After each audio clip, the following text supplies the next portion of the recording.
thanks to SimpliSafe for sponsoring this episode.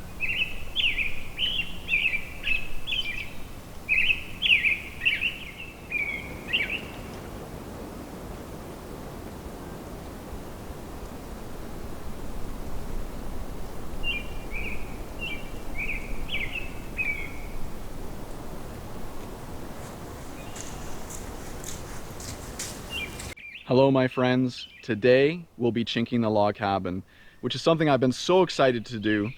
If you look behind me you can see that most of it is already done, but that's because I wanted to start with a finished product so that as I'm describing the process of application and our chinking recipe, you'll know that I at least have some idea as to what I'm talking about. Anyway, let's come closer to the cabin and you can have a look for yourself. So right here, the chinking has just finished curing and it's doing great. As I've inspected all of it several times, I can't find a single hairline crack, let alone anything bigger. So this has cured really well. It has also adhered to the logs really well. So I'm not seeing any sagging or separation from the logs, because if that was the case, then water could potentially seep behind the chinking as it drains off of the logs. So there's none of that here. It has adhered to the logs really well. So anyway, I'm going to rewind and show you exactly how we made this happen. And for those of you who are thinking about chinking your own log cabins, or you're just interested in learning about it, it may seem intimidating at first, but once you learn a few little tricks, which I'm going to show you in this video, it's really not that bad at all.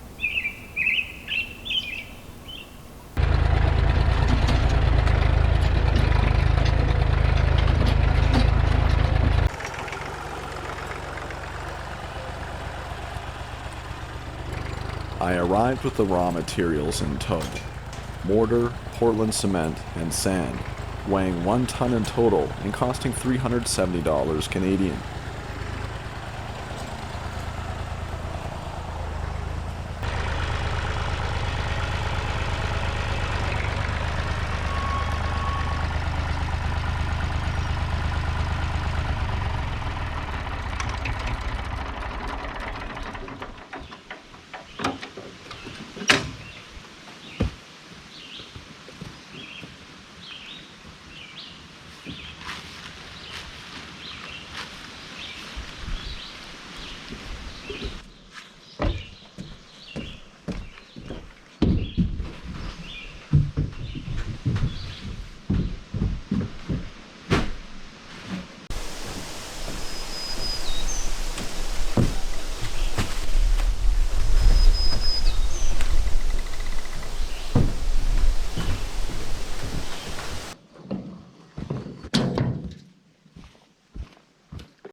Now, when it comes to finding a good mortar recipe, there are many conflicting opinions floating around on the internet. However, opinions are a dime a dozen, but it's real-world results that I'm interested in, which is why I chose to go with a time-tested recipe shown to me by the bearded Carpenter. He's another log cabin builder on this platform, a real salt-to-the-earth guy and a true craftsman who has extensive experience with building and restoring log cabins. I've included a link to his channel in the description below, so if you want to pop over and say hello, I know it would make his day. Anyway, the recipe he shared with me is this.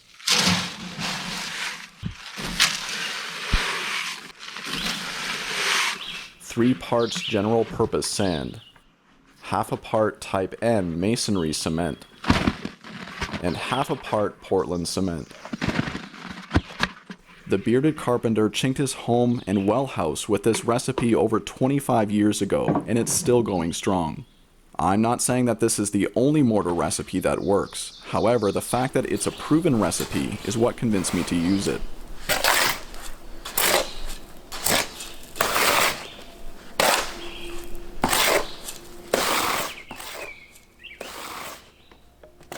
Once again, I'd like to thank SimpliSafe for sponsoring this episode. SimpliSafe is incredibly effective, reliable home security that will make sure your home is safe. You just order it online or over the phone. It's delivered right to your home and you set it up yourself in under an hour. From there, your home is professionally monitored 24/7. If anything happens, they'll make sure the police get called. They've got sensors to cover every window, room, and door, plus lots of great extras like water sensors, temperature sensors, and HD cameras. It's all really easy to use, and you get around-the-clock protection for just 50 cents a day with no contracts. Personally, I was able to install the system within 30 minutes and without any tools. It's actually that easy. I use SimpliSafe to protect my home and family, especially while I'm away. It'll even remind us if a door has been left open by accident. SimpliSafe on. Home. Warning. Side door. Entry sensor open. I also found the system extremely intuitive and straightforward to use. Plus, the sensors are sleek and small, so I don't even notice them. Visit simplisafe.com/theoutsider to learn more. Now, when it came to adding the water, we found that there was a fine line. We needed to add just enough to make the mortar workable, but not too much or else the mixture might sag on the lath. So each time we mixed in some water, I would sample the mortar on the hog.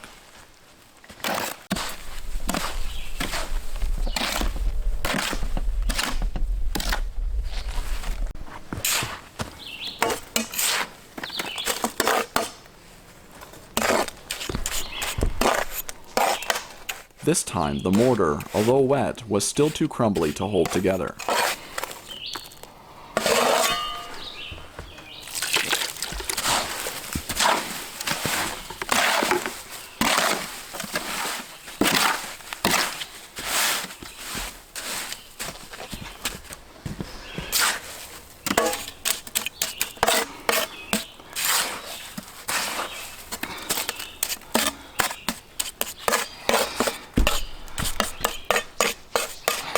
Finally, the mortar held together without being too spongy. It was just right. We then let the mix set up for a couple minutes before mixing it one last time and applying it to the log cabin.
This was our favorite tool for applying the daub, a 2-inch margin trowel.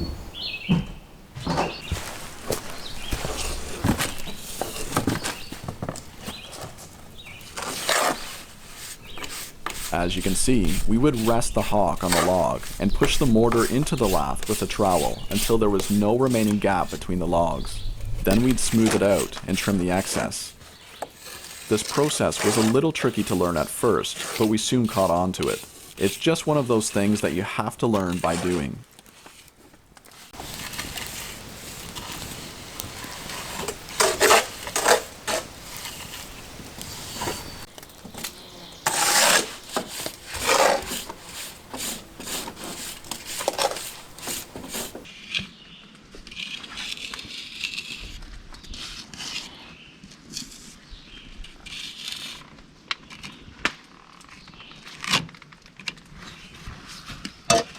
Historically speaking, the gaps between the courses in a log cabin were filled with stones, sticks, moss, or even rags.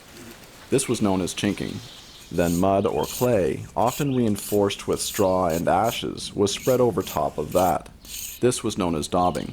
Since then, mud and clay daubing have been replaced with lime and cement, straw reinforcement with metal lath, and stone chinking with insulation and hardwood shims.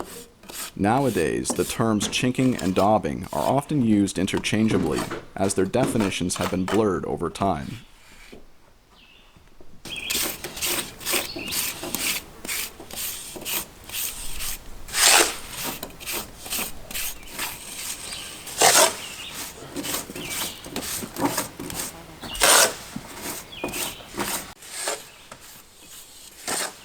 Cement or mortar daubing has been around for a couple centuries, although the recipes have differed. And then there's synthetic chinking, which is basically a kind of caulking for cabins. However, I've never been a big fan of the synthetic approach, as it's expensive, unnatural, and unproven, considering that it hasn't been around long enough to demonstrate its long-term viability. Now, I'm not saying that synthetic chinking is a bad product. It's just not for me, especially since mortar daubing, when applied correctly, has proven itself to last decades without any visible wear or need for maintenance, which is more than can be said for any kind of caulking, synthetic chinking included. So now you know why I've chosen to go with mortar chinking. It's proven, it lasts, and it uses materials taken from nature.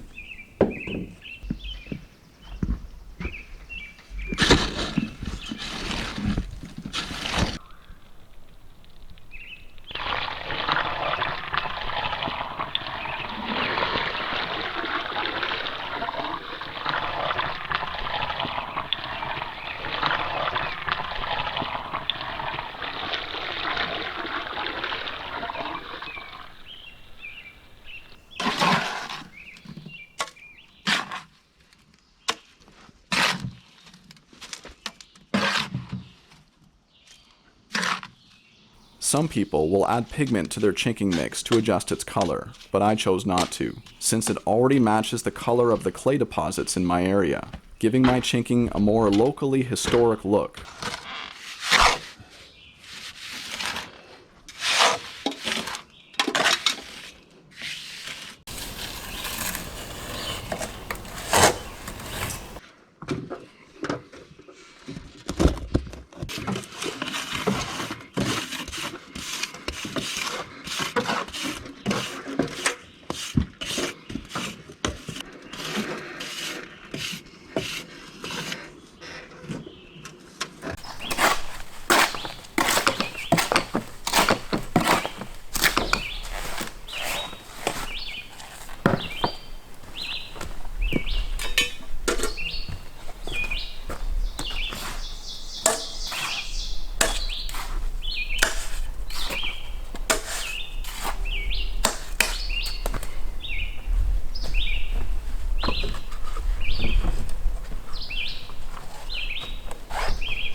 After letting the chinking cure for a couple days, we returned to see how it fared.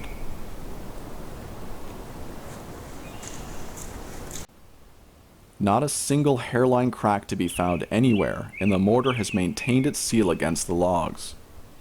One of the things I love about chinked cabins is that they help to showcase the character of each log. Now all we have to do is chink the other side, trim the windows, and build the doors. Then we will begin work on the inside. Until next time, my friends, stay safe, be well, and God bless.